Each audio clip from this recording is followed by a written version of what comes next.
পাকিস্তানের পররাষ্ট্র সচিবের পর এবার 2 দিনের সফরে ঢাকায় আসছেন দেশটির উপপ্রধানমন্ত্রী ও পররাষ্ট্রমন্ত্রী ইসহাক দার।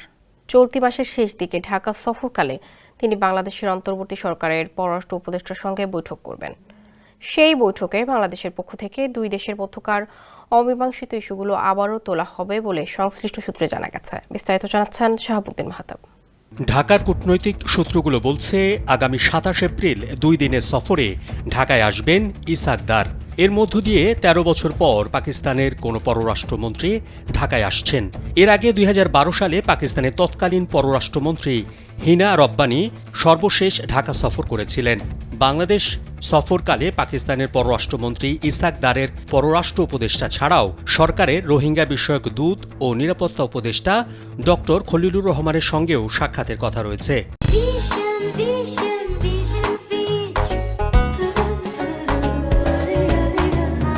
এছাড়া প্রধান উপদেষ্টা ডক্টর মোহাম্মদ ইউনূসের সঙ্গেও তার বৈঠক হতে পারে।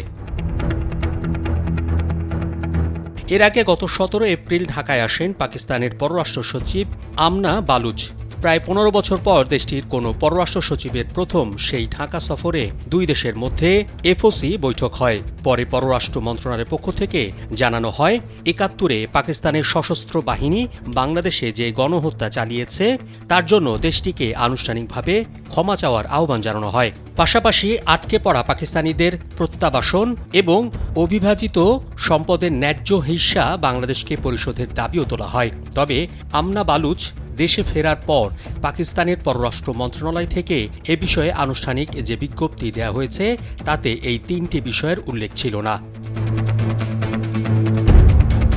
কূটনৈতিক বিশ্লেষকরা বলছেন, পাকিস্তানের সঙ্গে এতদিন বাংলাদেশের সম্পর্কে উন্নতি না হলেও এখন রাজনৈতিক পট পরিবর্তনের পর দেশটির সঙ্গে সম্পর্ক এগিয়ে নেওয়ার সুযোগ তৈরি হয়েছে। ফলে দুদেশের মধ্যকার সংলাপ অব্যাহত থাকলে অমীমাংসিত বিষয়গুলোর বিষয়ে সুরাহা সম্ভব। ঢাকা বিশ্ববিদ্যালয়ের আন্তর্জাতিক সম্পর্ক বিভাগের সাবেক অধ্যাপক ডক্টর ইমতিয়াজ আহমেদ কালবেলাকে বলেন, বর্তমান সরকার যেহেতু তাদের প্রতি নমনীয়, ফলে পাকিস্তানের উচিত সুযোগ কাজে লাগানো। পাকিস্তানের পররাষ্ট্রমন্ত্রী পর্যায়ের এই বিষয়গুলো উঠলে তাদের উচিত ক্ষমা চেয়ে ফেলা। এটা দোষের নয়। মোহাম্মদ শাহাবুদ্দিন মাহতাব, কালবেলা।